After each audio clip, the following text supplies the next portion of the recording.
துணை முதலமைச்சராக இருக்கிற நபர் ஃப்ரண்ட் பண்ணும் பிரஸ். ஆனா கேளுங்கண்ணா, திமுக கட்சின்னு சொல்றாங்கல்ல, நான் எவிடன்ஸ் கொடுக்குறேன் இல்ல அப்படின்னு சொல்லணும். ஆனா இன்னைக்கு உதயநிதி ஸ்டாலின் அவர்கள் பிரஸ் பார்த்து ஏன் ஓடுறாரு? ஏன் பிரஸ் பார்க்காம இருக்காரு?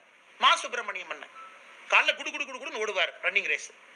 இன்னைக்கு எங்கே பிரஸ் பார்த்து அதே ஸ்பீட்ல ஓடுறாரு. ஏன்னா நண்பர்கள் நீங்க கேட்டுருவீங்க, என்னன்னு நீங்க சாப்பிட்ற இடத்துல பின்னாடி அந்த ஞானசேகரன் போட்டோ இருக்குன்னு கேட்டுருவீங்கிறதுக்காக ஓட்டப்பந்தயத்திலே ஓடுகின்ற வேகத்தை விட மாசு ஒண்ணு நீங்க பிரஸ் பார்த்து ஓடுறாரு.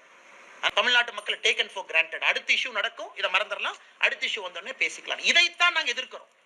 நடுத்தர மக்கள் இதைத்தான் கேட்கணும்னு நாங்க சாட்டையடி நடத்துறோம். இப்படித்தானே திமுக ஆட்சி நடத்துறாங்க. அடுத்து நடப்பது இதை விட கொடூரமா இருக்கும்போது இதை மறந்து விடுவோம். சிட்டி சென்னைக்குள்ள எஃப்ஐஆர் ரெஜிஸ்ட்ரேஷன் பண்றதை டினை பண்றாங்க. இதையெல்லாம் கண்டிச்சு தான் நம்முடைய மகளிர் அணி நாளைக்கு மதுரையிலிருந்து போராட்டத்தை முன்னெடுக்க இருக்கின்றார்கள். அதனால் நிச்சயமாக அது நடக்கும் என்கின்ற நம்பிக்கை இருக்கு. அந்த போராட்டத்தினுடைய முடிவுல மாண்புமிகு ஆளுநரை வந்து சந்திப்பார்கள் என்கின்ற நம்பிக்கையும் எங்களுக்கு இருக்கு.